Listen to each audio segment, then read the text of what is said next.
J'appelle l'équipe un cube. Vous allez voir la diversité des solutions proposées. Voilà, donc très différent. Pourquoi je dis ça? Ah non, mais pourquoi? Vous allez tout de suite comprendre. Allez, j'ai la pression maintenant. Au début, c'était une blague et on se retrouve là. Normalement, il y a un slide. Ouais. Oui, alors je sais ce que vous dites. Je suis venu aujourd'hui avec, voilà, dans ce très bel endroit, avec un slide qui donc associe l'imaginaire collectif de l'apéro qui approche et celui de la sobriété énergétique. Et en plus, ça nous aiderait à lutter contre la précarité énergétique. Ça peut apparaître un univers plein de contradictions. Et ben en fait, c'est exactement celui des apéros sobriété. Moi, je m'appelle Pascal Lenormand, je suis ingénieur, je suis designer énergétique et depuis 1 an, j'anime des lives sur les réseaux sociaux de manière hebdomadaire. Ce sont des temps qui sont ouverts, qui sont chaleureux. En fait, c'est des moments dans lesquels un expert parle en toute simplicité des petits, des grands problèmes énergétiques, ceux du quotidien, et puis des moyens d'agir. Des moyens simples, des moyens concrets. Il y en a qui disent des fois pratico-pratiques, mais j'aime pas trop. Alors les résultats. Je ne vais pas vous faire un grand discours, peut-être 2 exemples, des exemples réels pour illustrer.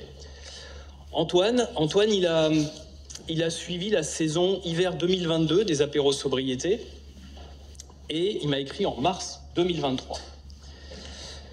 Et en mars 2023, il me dit que sa facture de gaz a chuté de 50% sans aucun travaux. Et il l'a fait tout seul, en complète autonomie, donc sans aucun travaux. Sarah, elle habite un appartement sous les toits à Paris. Et le 15 juin dernier, il faisait 36 degrés à 9h du matin dans son logement. C'était un jeudi, on en parle le soir, ça se passe le jeudi.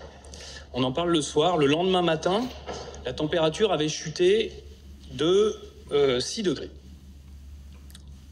Alors vous allez me dire, 29 degrés à 9h du matin, c'est encore pas idéal. Enfin, c'est toujours ça de gagner, quand même. Alors pourquoi ça fonctionne, ce truc ? Eh bien, ça fonctionne parce que on a compris que la sobriété énergétique, c'est pas un objectif en soi. L'objectif, c'est le confort. Et la sobriété énergétique est la conséquence du confort. Donc, quand je deviens plus compétent dans la fabrication de mon propre confort, alors je deviens moins dépendant énergétiquement. Ça, c'est ce qu'ont fait Antoine, c'est ce qu'ont fait Sarah, c'est ce qu'ont fait les autres gens, parce qu'ils ont trouvé dans les apéros sobriété de quoi monter en compétence, de quoi reprendre du pouvoir sur leur destin énergétique.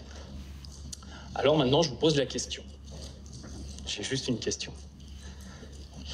Si chacun, comme Antoine, comme Sarah, mais comme chacun d'entre nous, il y a même des énergéticiens là-dedans, on savait du jour au lendemain, instantanément, réduire notre facture de chauffage de 50%, sans travaux, ou faire chuter la température de plusieurs degrés en pleine vague de chaleur, alors on peut se demander, est-ce qu'on n'a pas fait quelque chose de concret contre l'exclusion énergétique?